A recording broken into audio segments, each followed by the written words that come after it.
Subscribe now and press the bell icon. Never miss an update. नमस्कार दोस्तों, मैं मुकेश सिंह आपका हार्दिक स्वागत करता हूं। आज मैं प्राचीन भारत का इतिहास का एक प्रमुख टॉपिक गुप्त काल के कुछ प्रश्नों को आपके लिए लेकर आया हूं, जो आपकी परीक्षा की दृष्टि से बहुत ही खास हैं। प्रश्न नंबर पहला है, कालिदास द्वारा रचित मालविकानी मित्र नाटक का नायक था। इसका सही उत्तर है दोस्तों option number C, Agnimitra. Kalidas Chandragupta द्वितीय के शासनकाल में एक दरबारी कवि थे, जिसे दरबार में सम्मानित 9 रत्नों में से प्रधान माना जाता था। प्रश्न नंबर अगला है, समुद्रगुप्त की सैनिक उपलब्धियों का वर्णन किसके अभिलेख में उपलब्ध है। इसका सही उत्तर है दोस्तों ऑप्शन नंबर डी, प्रयाग के। चंद्रगुप्त के पश्चात 350 ईसा पूर्व के आसपास उसका पुत्र समुद्रगुप्त सिंहासन पर बैठा। समुद्रगुप्त ने एक विशाल साम्राज्य का निर्माण किया था, जो कि पूर्व में बंगाल की खाड़ी से लेकर पश्चिम में स्थित पूर्वी मालवा तक तथा उत्तर में हिमालय से लेकर दक्षिण में विंध्य पर्वत तक फैला था। और समुद्रगुप्त को भारत का नेपोलियन भी कहा जाता था।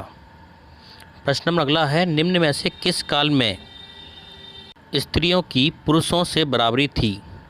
इसका सही उत्तर है दोस्तों ऑप्शन नंबर ए, गुप्त काल में।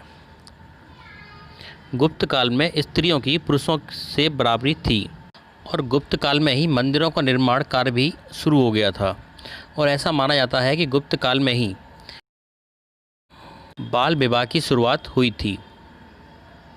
प्रश्न नंबर अगला है, कौन सा राजवंश हूणों के आक्रमण से अत्यंत विचलित हुआ। इसका सही उत्तर है दोस्तों ऑप्शन नंबर सी, गुप्त। प्रश्न नंबर अगला है, निम्नलिखित में कौन सा नाटक कालिदास ने नहीं लिखा था। कालिदास ने मालविकानी मित्र, अभिज्ञान शकुंतलम, विक्रमोर्वशीय इन सब की रचना की है, जबकि जानकी हरण की रचना इन्होंने नहीं की है। इसका सही उत्तर ऑप्शन नंबर डी। प्रश्न नंबर अगला है, अजंता गुफाओं के सरीखी जैसी गुफाएं मध्य प्रदेश में कहाँ हैं। इसका सही उत्तर है दोस्तों ऑप्शन नंबर ए, बाग या धार। अजंता की गुफाएं गौतम बुद्ध के बौद्ध धर्म से संबंधित हैं। प्रश्न नंबर अगला है, गुप्त वंश ने डैश अवधि में शासन किया। इसका सही उत्तर है दोस्तों ऑप्शन नंबर ए, 319 से 500 ईस्वी। प्रश्न नंबर अगला है, बाल विवाह की प्रथा आरंभ हुई थी। इसका सही उत्तर है ऑप्शन नंबर सी, गुप्त काल में। गुप्त काल में। प्रश्न नंबर अगला है, सोने के सर्वाधिक सिक्के किस काल में जारी किए गए। इसका सही उत्तर है दोस्तों ऑप्शन नंबर बी, गुप्त काल में। सबसे अधिक सोने के सिक्के गुप्त काल में जारी किए गए, और गुप्त काल में सोने की मुद्राओं को दीनार कहा जाता था। प्रश्न नंबर अगला है, यूरोपीय भाषा में अनुवादित प्रथम भारतीय ग्रंथ कौन सा है। इसका सही उत्तर है दोस्तों ऑप्शन नंबर बी, अभिज्ञान शकुंतलम।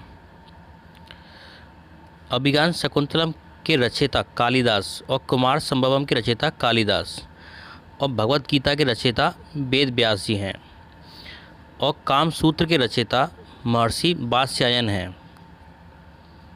प्रश्न नंबर अगला है, सती प्रथा का पहला उल्लेख कहाँ से मिलता है। इसका सही उत्तर है दोस्तों ऑप्शन नंबर सी, ऐरण अभिलेख। ऐरण अभिलेख से सती प्रथा का पहला उल्लेख मिलता है। प्रश्न नंबर अगला है, गुप्त वंश के निम्नलिखित शासकों को क्रम से लगाएं। तो दोस्तों, गुप्त वंश की स्थापना श्रीगुप्त ने की थी, और श्रीगुप्त के बेटे का नाम घटोत्कच था, और घटोत्कच के बेटे का नाम चंद्रगुप्त प्रथम था, और चंद्रगुप्त प्रथम के बेटे का नाम समुद्रगुप्त था। इनको बीड़ा बजाने का बहुत ही शौक था। इनके बेटे का नाम चंद्रगुप्त द्वितीय था। इनको विक्रमादित्य के नाम से भी जाना जाता है।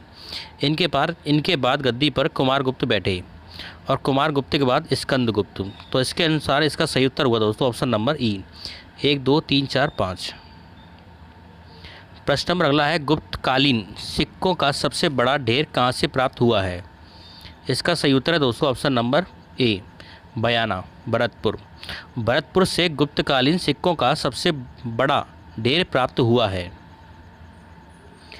प्रश्न नंबर अगला है, गुप्त काल को नालंदा विश्वविद्यालय का संस्थापक माना जाता है। इसका सही उत्तर है दोस्तों option number A, Kumaragupta. Kumaragupta प्रथम के काल में विश्वविद्यालय नालंदा की स्थापना हुई थी, जिसको बख्तियार खिजली ने जला दिया था। प्रश्न नंबर अगला है, तांबा का सिक्का जारी करने वाला गुप्त शासक कौन था। इसका सही उत्तर है दोस्तों option number C, Ramgupta. Ramgupta ने तांबे के सिक्के जारी किए थे। दोस्तों आपको हमारा वीडियो कैसा लगा, प्लीज़ वीडियो पर एक लाइक और वीडियो को शेयर करना ना भूलें। अगर आपने चैनल सब्सक्राइब नहीं किया है तो कृपया चैनल को सब्सक्राइब जरूर कर लें। धन्यवाद।